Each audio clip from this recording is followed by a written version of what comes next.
الحمد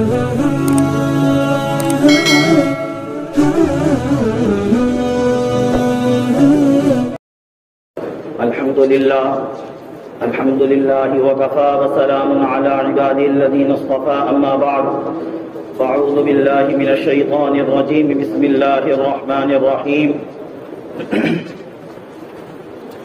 وذروا ظاهر الإثم وباطنه صدق الله العظيم. حضرات سامعین کرام، معزز حاضرین عظام اور عزیز طلبہ، خطبے میں جس آیت مقدسہ کا میں نے ذکر کیا ہے، اس آیت کریمہ میں اللہ تبارک و تعالی اپنے بندوں سے ارشاد فرماتا ہے کہ میرے بندو، تم گناہوں کو چھوڑ دو، چاہے وہ گناہ ظاہری ہوں چاہے وہ گناہ باطنی ہوں۔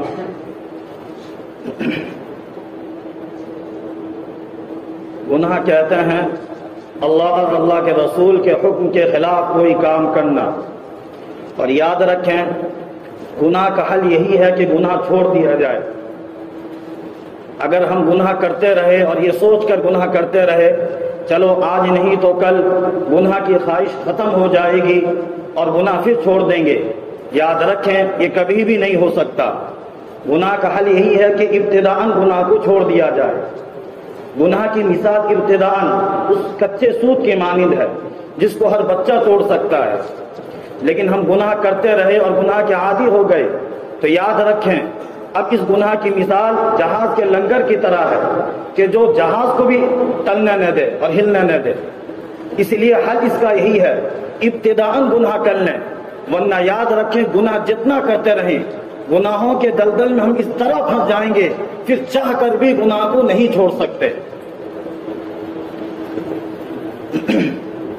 اسی لیے اول مرحلے میں ہم گناہ کو چھوڑ دیں، اور گناہ کرتے وقت یہ خیال ہرگز نہ کریں کہ یہ کون سا گناہ ہے، یہ چھوٹا گناہ ہے یا بڑا گناہ ہے یا یہ کبھی کبھار کر لیں گے، کیونکہ گناہ چھوٹا ہو یا بڑا ہو وہ اس اللہ اور ہمارے اس خالق و مالک کے نافرمانی کا نام ہے، چاہے وہ چھوٹا ہو چاہے بڑا ہو۔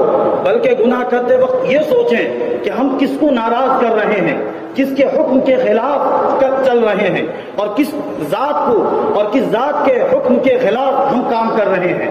ہم گناہ کرتے وقت ذرا یہ تو سوچ لیں کہ آخر ہم جس کے دھرتی پر رہ رہے ہیں اسی کے خلاف کام کر رہے ہیں، جس کے آسمان کے سائے تلے ہم زندگی گزار رہے ہیں اسی کی نافرمانی کرنے جا رہے ہیں، جس کے چاند و سورج ستاروں سے ہم فائدہ اٹھا رہے ہیں اس کی نافرمانی کر رہے ہیں۔ یہ نہ دیکھیں کہ گناہ کبیرہ ہے یا گناہ صغیرہ ہے، یہ نہ دیکھیں کہ یہ گناہ تو کبھی کبھار کیا جاتا ہے۔ آدمی گناہ اس لیے کرتا ہے، بعض دفعہ گناہ کرنے کے وجوہات اور محرکات کچھ یہ ہیں۔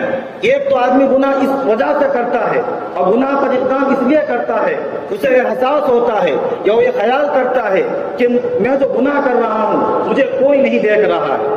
یعنی جب آدمی کو احساس ہو جائے کہ اس وقت مجھے کوئی نہیں دیکھ رہا ہے تو اس وقت انسان گناہ کرنے پر جرأت کرتا ہے اور گناہ کی طرف قدم بڑھاتا ہے۔ تو اس طرح اللہ تبارک و تعالی نے انسانوں کو قرآن پاک میں یہ فرما دیا کہ انسان اگر تیرا یہ خیال ہے کہ تو گناہ اس لیے کر رہا ہے تجھے کوئی نہیں دیکھ رہا ہے، انسان تیرا یہ خیال غلط ہے، یہ سوچ غلط ہے کہ تو کیوں یہ خیال کر رہا ہے کہ تجھے کوئی نہیں دیکھ رہا ہے۔ اللہ نے کہا ان ربک لبالمرصاد، کہ انسان اللہ تبارک و تعالی اللہ اپنے نافرمانوں کو گھات لگا کر دیکھتا ہے۔ مرصاد کا مطلب ہے کہ ایک آدمی جیسا شکاری کو جب شکار پر نشانہ لگانا ہوتا ہے وہ گھات لگاتا ہے، پوری نظریں جماتا ہے، اس کی نظریں تمام چیزوں سے یکسو ہو جاتی ہیں اور صرف اس شکار پر پڑ جاتی ہیں، جم جاتی ہیں، وہ اس وقت آگے پیچھے کچھ نہیں دیکھتا۔ تو اللہ کہتا ہے کہ انسان یہ خیال سے اور یہ سوچ کر گناہ نہ کر کہ تجھے کوئی نہیں دیکھ رہا ہے، تیرا رب تجھے گھات لگا کر دیکھ رہا ہے۔ اس طرح کبھی انسان گناہ اس لیے کرتا ہے، گناہ کے محرکات میں سے یہ بھی ہے کہ انسان یہ سوچتا ہے کہ میں گناہ کر لوں، کیونکہ میں جب گناہ کروں گا ایسی جگہ میں کروں گا کسی کو پتہ نہیں ہوگا، کوئی جان نہیں سکے گا، کسی کو علم نہیں ہوگا۔ اللہ تبارک و تعالی انسان کی اس سوچ کے دروازے کو بھی بند کیا اور کہا کہ انسان تو یہ سوچ کر گناہ نہ کر کہ تجھے کوئی نہیں دیکھ رہا ہے، یہ سوچ کر گناہ نہ کر کہ تو ایسی جگہ میں گناہ کر رہا ہے کسی کی نظر نہیں پڑے گی۔ یاد رکھ، کسی کی نظر پڑے نہ پڑے، تیرے خالق تیرے مالک کی نظر پڑ رہی ہے، اور اللہ کہتا ہے یعلم خائنۃ الاعین وما تخفی الصدور۔ یہ انسان تو کیا خیال کرتا ہے کہ تو یہ خیال کرتا ہے میں گناہ کر رہا ہوں اور کوئی مجھے نہیں دیکھ رہا ہے۔ یاد رکھ، یعلم خائنۃ الاعین، کون دیکھے گا؟ کوئی دیکھے نہ دیکھے، تیرا خالق تیرا مالک دیکھ رہا ہے۔ کیا دیکھ رہا ہے؟ خائنۃ الاعین، خائنۃ الاعین، تیری آنکھ کی خیانت کہاں ہوتی ہے اللہ وہ بھی دیکھ رہا ہے۔ تیری نظر کس پر پڑتی ہے اللہ وہ دیکھ رہا ہے۔ تیری نظر صحیح جگہ پر پڑ رہی ہے یا غلط جگہ پر پڑ رہی ہے، تیرا مالک تیرا خالق تیرا مشکل کشا تیرا حاجت روا وہ دیکھ رہا ہے۔ اس لیے کبھی یہ سوچ کر گناہ نہ کر کہ کسی کو اس کا علم نہیں ہے، بلکہ اللہ کہتا ہے یعلم خائنۃ الاعین وما تخفی الصدور، کہ دیکھنے نظر کہاں پڑتی ہے تو دور کی چیز ہے، تیرے دل میں کیا خیال آ رہا ہے کسی کو دیکھ کر، تیرے دل میں کیا خیال آ رہا ہے کسی پر نظر پڑنے پر، تیرے دل میں کیا خیال آ رہا ہے کوئی جگہ جا کر تیرے دل میں کیا خیال آ رہا ہے، تیرا خالق تیرا مالک اسے بھی دیکھ رہا ہے۔ اس لیے انسان تو گناہ کرنے سے پہلے یہ نہ سوچ کہ مجھے کوئی نہیں دیکھ رہا ہے، بلکہ یہ سوچ کہ میرا خالق میرا مالک میرا مشکل کشا میرا حاجت روا مجھے دیکھ رہا ہے۔ کبھی انسان گناہ کرتا ہے یہ سوچ کر گناہ کرتا ہے کہ میں گناہ کرتا ہوں میں تنہا ہوں، یعنی آدمی کا تنہائی ہونا یہ گناہ کے محرکات میں سے گناہ کے اسباب میں سے ہے۔ اس لیے آدمی بعض دفعہ گناہ کرنے کے لیے یکسوئی چاہتا ہے، تنہائی چاہتا ہے، وہ بند کمرے کو اختیار کرتا ہے، بند کمرے کے اندر بند لحاظت کے اندر جاتا ہے، یہی سوچ کر گناہ کرتا ہے کہ میں تنہا ہوں کوئی نہیں جان سکے گا، میں یہ کام کروں گا کسی کو علم نہیں ہوگا، میں تنہا ہوں۔ اللہ تبارک و تعالی بندے کی اس سوچ کے دروازے کو بھی بند کیا کہ اے بندہ تو کیا خیال کر رہا ہے کہ تو گناہ کر رہا ہے، تنہا ہے کوئی نہیں جانتا، تو تنہائی اپنے تنہائی کا فائدہ اٹھا کر تنہا ہونے کا فائدہ اٹھا کر تو گناہ کر رہا ہے۔ یہ بندہ تیرے خیال بھی غلط ہے، تیری یہ سوچ بھی غلط ہے۔ وَهُوَ مَعَكُمْ أَيْنَمَا كُنْتُمْ، وہ تیرے ساتھ ہے تو جہاں بھی ہے، تو بند کمرے میں ہے تو کوئی ہو نہ ہو اللہ ہے، تو بند لحاظ میں ہے کوئی ہو نہ ہو اللہ ہے، تو قلعے کے اندر ہے تو چار دیواری کے اندر ہے تو تنہا ہے، جنگلات میں ہے بیابان میں ہے، جہاں پر بھی ہے کوئی تیرے ساتھ ہو نہ ہو، تیرا مالک تیرا خالق تیرا مشکل کشا تیرا حاجت روا تیرے ساتھ ہے۔ وَهُوَ مَعَكُمْ أَيْنَمَا كُنْتُمْ، تم جہاں کہیں بھی ہو اللہ تمہارے ساتھ ہے۔ دوسری جگہ اللہ نے کہا وَنَحْنُ أَقْرَبُ إِلَيْهِ مِنْ حَبْلِ الْوَرِيدِ، کہ ہم بندوں کے شہرک سے قریب ہیں۔ خیر ہاتھ تو دور کی بات، شہرک جو ہے اس سے بھی اللہ کہتا ہے میں قریب ہوں۔ تو کیوں خیال کرتا ہے کہ تو اکیلا ہے تو تنہا ہے؟ ما یکون من نجوا ثلاثۃ الا هو رابعهم، کہ کوئی تین آدمی کام میں خصوصی نہیں کرتے ہیں مگر اللہ تعالیٰ ہوتا ہے۔ تو کبھی انسان یہ سوچ کر گناہ کرتا ہے کہ میں تنہا ہوں، اللہ اس دروازے کو بھی بند کر دیا کہ انسان تیرا یہ سوچنا غلط ہے، تیرا یہ خیال غلط ہے، اس لیے کبھی اپنے کو تنہا سمجھ کر کہ میں تنہا ہوں کوئی نہیں دیکھ رہا ہے گناہ نہ کرنا۔ گناہ کرنے کے محرکات میں سے گناہ کے اسباب میں سے ایک انجام سے لاپرواہ ہو جانا، انجام سے مطمئن ہو جانا کہ میں اگر یہ کام کر لوں تو میرا کوئی کچھ بگاڑ نہیں سکتا۔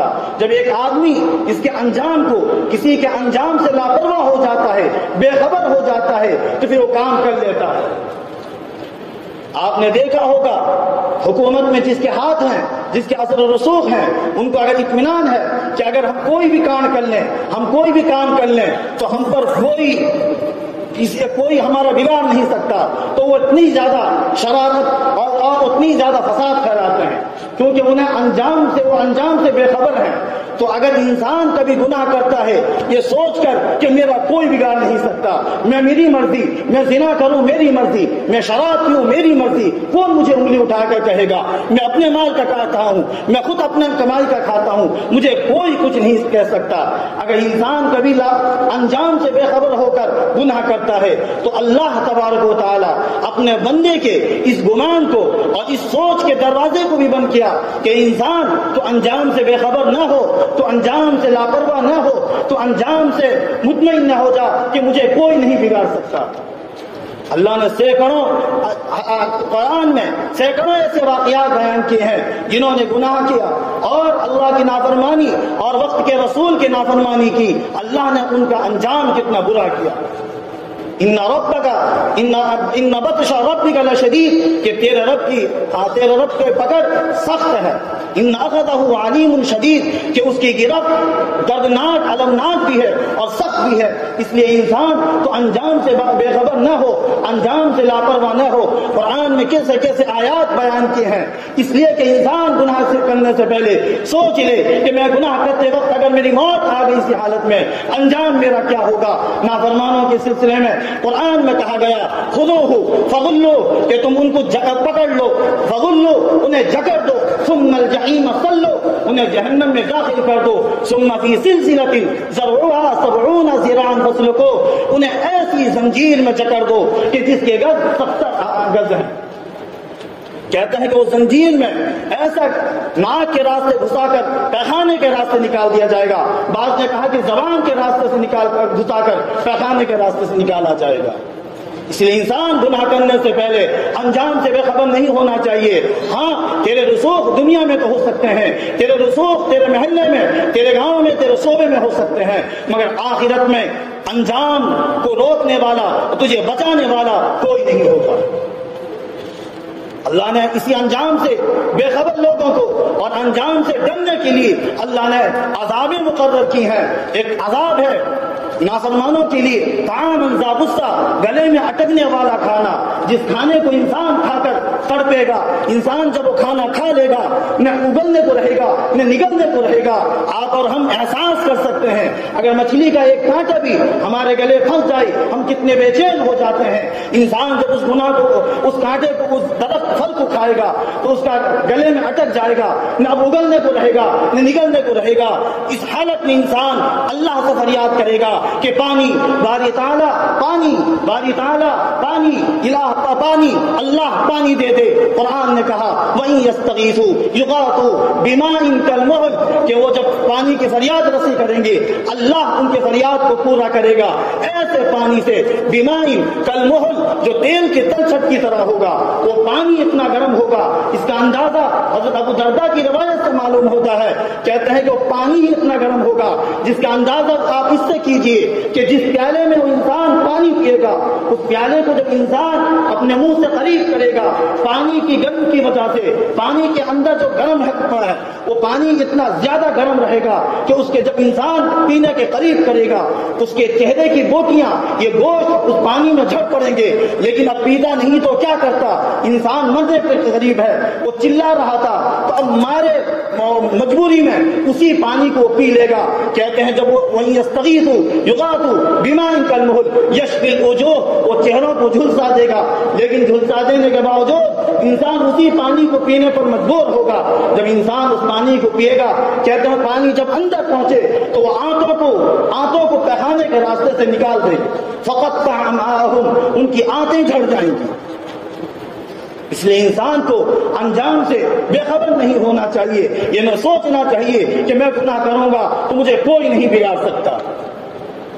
اس لیے اگر انسان گناہ اس لیے کرتا ہے کہ اسے معلوم ہے کہ مجھے کوئی نہیں دیکھ رہا ہے، یا اس لیے گناہ کر رہا ہے کہ میں جب گناہ ایسے جگہ کر رہا ہوں کوئی کسی کو اس کا پتہ نہیں ہے، یا گناہ اس لیے کر رہا ہے کہ میں تنہا ہوں، یا گناہ اس لیے کر رہا ہے کہ کوئی بگاڑ نہیں سکتا، تو یاد رکھو یہ بہت بہت سوچ نچلی اور ایک غلط سوچ ہے، غلط خیال ہے. اللہ تبارک و تعالیٰ نے اس سوچ کو بند کر دیا، اس سوچ کے دروازے کو بند کر دیا کہ یہ سوچ کر کبھی بھی گناہ نہ کرنا.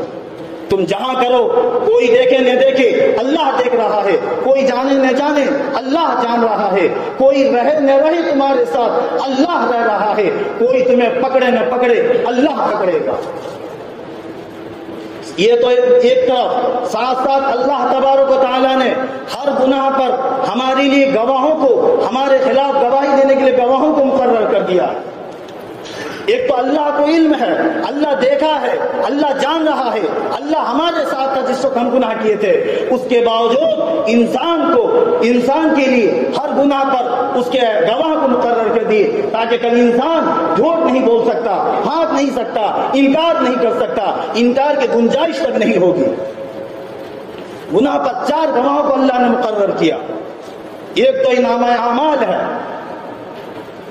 وضع الکتاب فطر المجرمین مشفقین مما فیہ، کہ نامہ اعمال جب رکھا جائے گا مجرمین کو دیکھو گے ڈرتے ہوں گے، کانپ رہے ہوں گے، قالوا یا ویلتنا ما لہذا الکتاب، کہیں گے ہائے ہماری بدقسمتی، ہائے ہماری بدقسمتی، ہائے ہماری بدقسمتی، یہ ہمارے نامہ اعمال کو کیا ہوا، لا یغادر صغیرہ ولا کبیرہ، کہ یہ نہ کوئی چھوٹا گناہ کو چھوڑا نہ کوئی بڑا گناہ کو چھوڑا، میں کس کے ساتھ غیبت کر رہا تھا، میں تنہائی میں موبائل میں کیا کر رہا تھا، میں کس کے ساتھ کیا بات کر رہا تھا، میں کس کے خلاف کیا زبان درازی کر رہا تھا۔ اللہ یہ تو نامہ اعمال میں سب کچھ موجود ہے، انسان تھر جائے گا، کانپ جائے گا، ڈر جائے گا کہ یہ تو نامہ اعمال میں سب کچھ بتا دیا گیا۔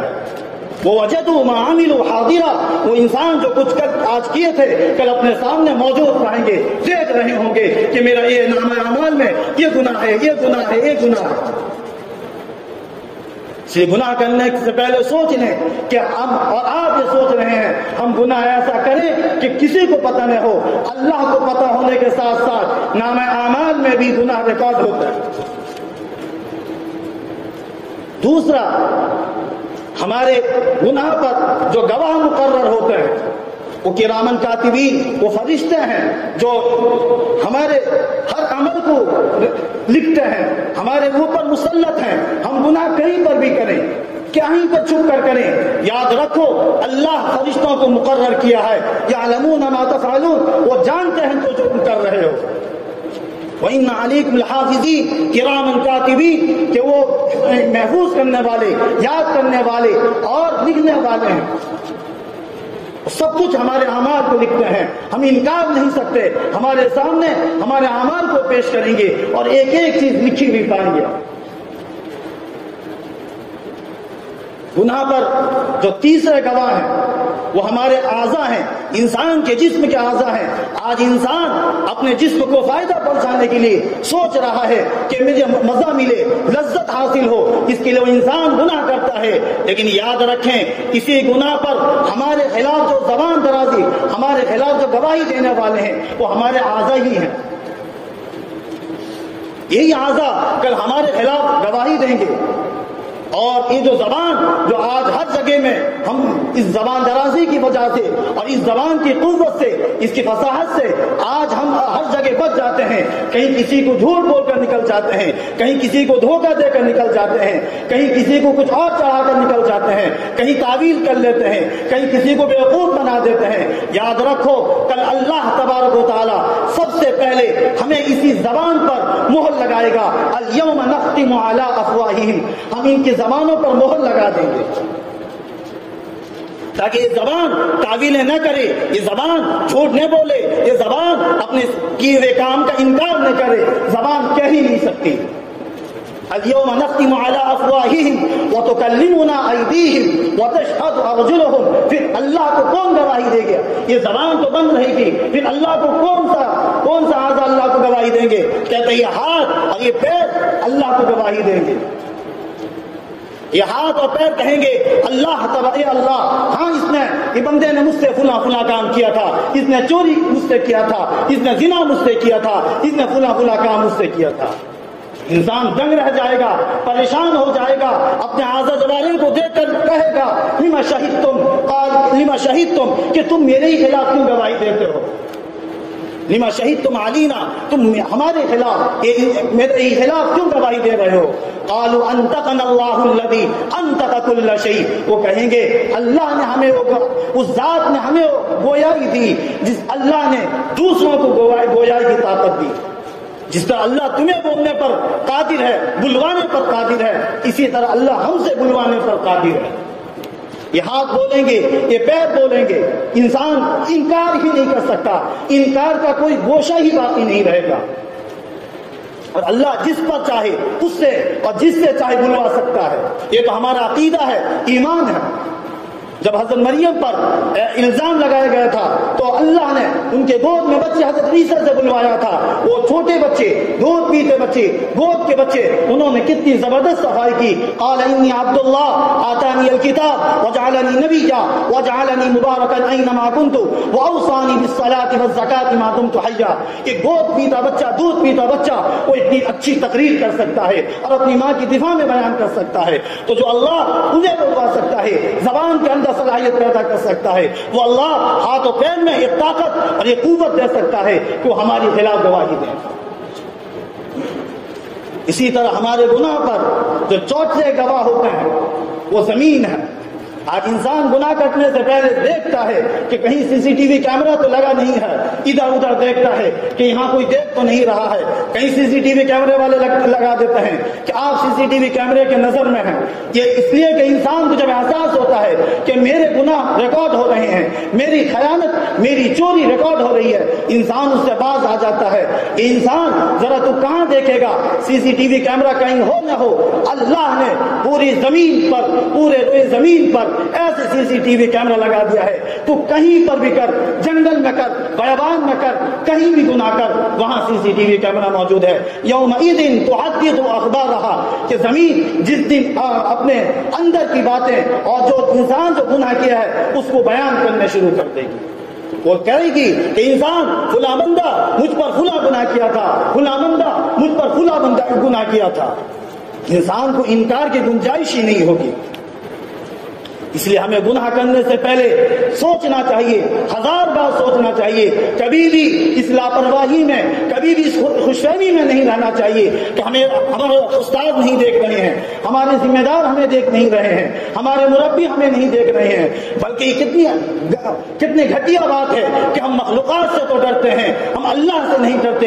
ایک بزرگ کو اللہ نے الہام فرمایا کہ تم لوگوں کو کہو کہ گناہ کرنے سے پہلے مخلوقات کے تمام دروازے بند کر دیتے ہیں۔ انہیں اگر پتا چلتا ہے کہ میں اگر یہ گناہ کام کرتا رہوں گا تو میرا بیٹا فلاں دروازے آ سکتا ہے، اس دروازے کو بند کر دیتے ہیں۔ میں گناہ کر رہا ہوں گا تو فلاں آدمی دیکھ سکتا ہے، اس سے بند کر دیتا ہے۔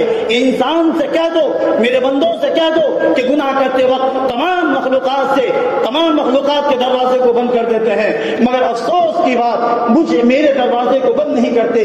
کیا انسان گناہ کرتے وقت سب سے زیادہ مجھے کمزور اور مجھے ضعیف سمجھتا ہے؟ جو مخلوق کے ڈر سے گناہ سے بچتا ہے، باپ ماں کے ڈر سے گناہ سے بچتا ہے، استاد کے ڈر سے گناہ سے بچتا ہے، ساتھیوں کے ڈر سے گناہ سے بچتا ہے، رشتہ داروں کے ڈر سے گناہ سے بچتا ہے، مقتدیوں کے ڈر سے گناہ سے بچتا ہے، لیکن اللہ کے ڈر سے گناہ سے نہیں بچتا۔ اللہ نے کہا اتخشون الناس واللہ احق ان تخشوا، کہ تم لوگوں سے ڈرتے ہو، حالانکہ اللہ اس بات میں زیادہ حقدار ہے کہ تم اللہ سے ڈرو۔ ہمارا کہنا یہ ہے، ہم یہ کہتے ہیں کہ جس تھالی پر کھائیں اس تھالی کو لات نہ ماریں، مگر افسوس کہ ہماری کتنی بے غیرتی ہے کہ ہم جس اللہ کی سرزمین پر چلیں، جس اللہ کے آسمان کے سائے تلے زندگی گزاریں، جس اللہ کے آب و ہوا سے فائدہ اٹھائیں، جس اللہ کے چاند و سورج ستاروں سے فائدہ اٹھائیں، اس اللہ کو ہم اس اللہ کی نافرمانی کرتے ہیں، ہمیں احساس تک نہیں ہوتا کہ کتنی بڑی بے غیرتی ہے۔ اگر کوئی اولاد اپنے ماں باپ کو گھر سے نکال دیتا ہے، ماں باپ کے خلاف زبان درازی کرتا ہے، ماں باپ کے خلاف ہاتھ اٹھاتا ہے، تو ماں باپ زندگی بھر روتے ہیں، مایوس ہو جاتے ہیں، اندر سے ٹوٹ جاتے ہیں، اپنے آپ کو زندہ لاش سمجھتے ہیں، لیکن افسوس کہ ہم نہیں دیکھتے کہ ہم کس کی نافرمانی کر رہے ہیں، کس خدا کو ناراض کر رہے ہیں۔ اس لیے وقت ہے ہم اللہ سے معافی مانگیں، اللہ سے توبہ کریں۔ اللہ کی رحمت بہت وسیع ہے، اس نے تو شیطان مردود کو جس کے گناہوں کی وجہ سے اسے راندے دربار کیا گیا، اس وقت بھی وہ مانگتا ہے یا اللہ مجھے مہلت دے، میں تیرے بندوں کو گناہ پر آمادہ کروں گا، میں تیرے بندوں کو بھٹکاؤں گا۔ اللہ اس وقت بھی اسے نواز دیتا ہے۔ اگر آج بھی ہم اللہ سے مانگے اللہ ضرور دے گا۔ ابن قیم نے ایک واقعہ نقل کیا ہے کہ ایک بار میں ایک گلی سے گزر رہا تھا